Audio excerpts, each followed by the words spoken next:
2 bulan lebih tak bisa melihat indahnya dunia, Agus Salim nyaris putus asa.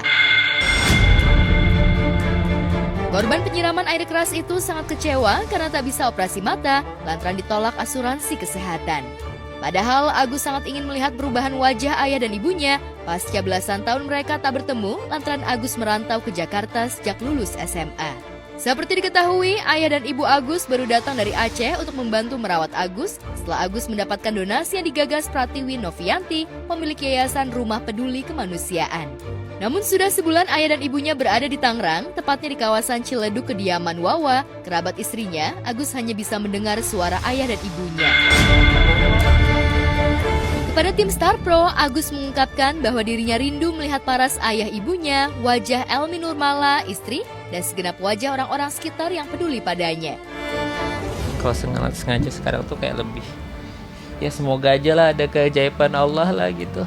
Pengen banget rasanya lihat muka ibu Agus sama abah Agus, muka istri Agus. Ya Agus kepengen lihat muka mama Agus sama muka abah Agus. Ya udah 3 tahun tiba-tiba datang kemari Agus gak bisa lihat mukanya. Pengen lihat muka istri Agus. Kadang Agus teringat tuh sedih. Kita teringat kadang-kadang tuh momen-momen kita dulu kayak apa. Gitu juga sama orang tua Agus, sama orang istri. Kalau teringat tuh rasanya nyesek banget setiap malam. Nyesek. Makanya Agus suka nangis.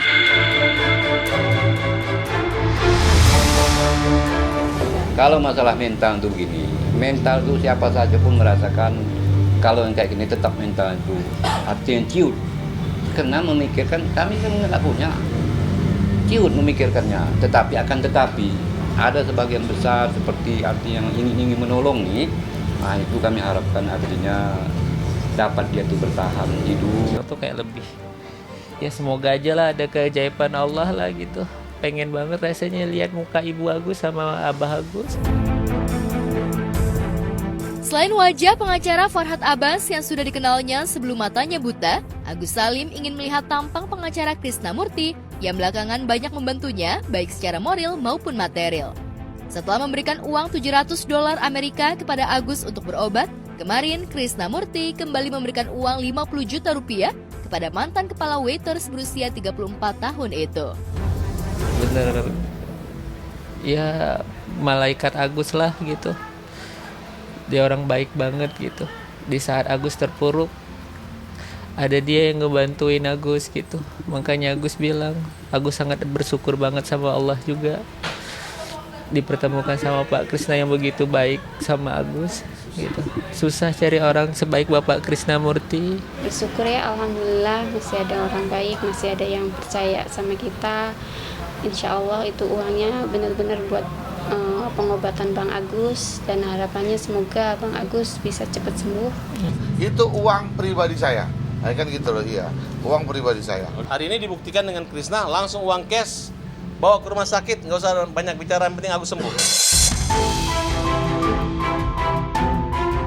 Senin siang ini, Agus akan melakukan cek mata di sebuah rumah sakit khusus mata di kawasan Menteng, Jakarta Pusat.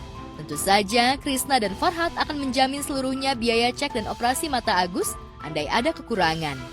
Jika lebih pun, Krisna dan Farhad tak melarang Agus untuk menggunakan uang yang ada untuk keperluan lain. Khusus buat operasi itu pengobatan. Full untuk pengobatan itu. Iya, besok kita lihat lah, kan prosesnya masih ada itu. Mungkin ada beberapa tahap untuk melangkahkan ke operasinya gitu, tapi kan nggak lama gitu. Mesti diperiksa ada tahap cek ini ya, cek dalam dulu. Iya. Kalau uang itu sudah diterima Pak Agus, itu menjadi urusan Agus. Jadi besok biarkan Agus sendiri yang membayar rumah sakit. Agus Nggak usah dicampurin. Nggak usah dicampurin gitu loh. Jadi kan nggak usah ditanya, ini uang kemana, ini uang kemana, ini uang kemana, kok jadi kepo. Itu semua pengacara Agus sih, itu Pak Farhad sama Pak Krisnamurti sih yang ngurusin semua itu. Masih terus memperjuangkan itu ya? Iya, sama Pak Krisnamurti sama Pak Farhad.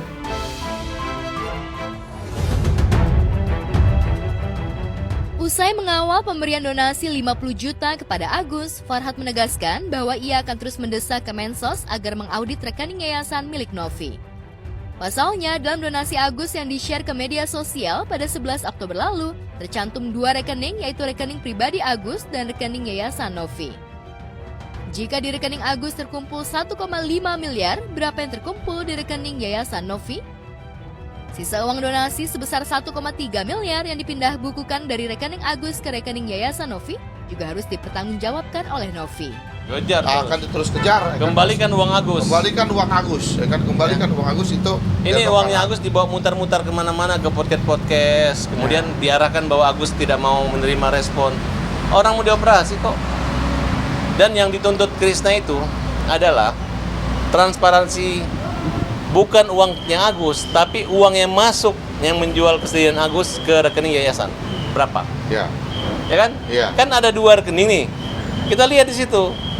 Kan dia hitung 1,3 miliar 2 bulan. Ya 2 bulan juga lu lihat ya. Jadi kita minta diaudit gitu. Kemarin dikasih berapa dolar sayang? Ada 700 dolar sama ya banyak juga sih, kemarin juga di rumah sakit juga dia yang ngebayarin. Tanpa bermaksud menyepelekan peran Novi sebagai penggagas donasi, Farhat dan Agus mempermasalahkan postingan Novi di Instagram yang dianggap merendahkan harga diri Agus dan keluarganya, plus intimidasi pihak Novi saat memindah bukuan rekening. Itu sebabnya Agus melaporkan Novi ke Polda Metro Jaya atas dugaan pemerasan dan pencemaran nama baik.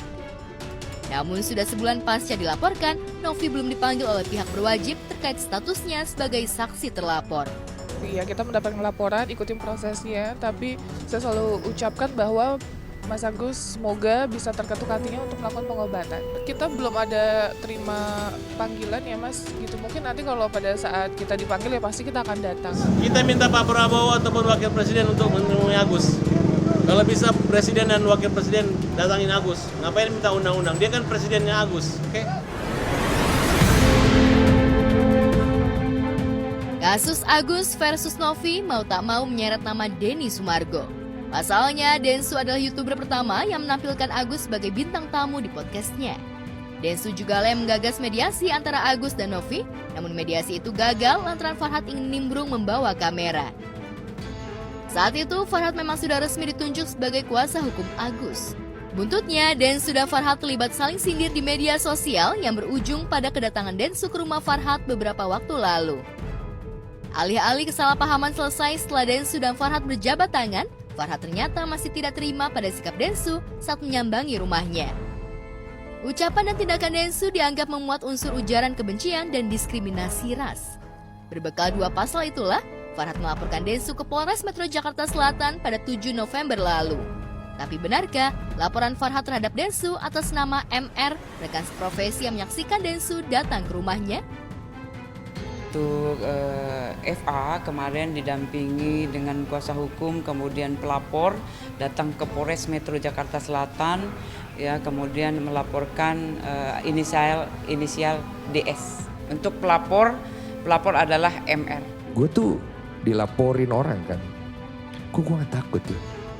Terus aku berdoa dalam hati, Tuhan, apa yang terjadi ya? Apa saya pura-pura kuat?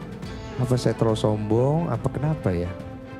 Terus saya tuh cuman kayak Tuhan tuh tersenyum kepada saya gitu. Terus seperti bertanya, kamu maunya gimana? Saya terserah Bapa. Amin. Masuk. Tidak. Saya bilang. Cuman saya dalam hati saya Bapak saya bilang. Entah kenapa saya tidak membenci orang itu. Suruh laporin balik Densu. Ya laporin balik ya. Siap ya Bang? Siap. Ya kalau dia ditelepon sama orang melaporkan berarti ya yang melaporkan itu cari duit. Ya, yang melaporkan dia cari duit dari kiri kanan oke. Ya hadapi, nggak ada kaitan saya dengan yang melaporkan.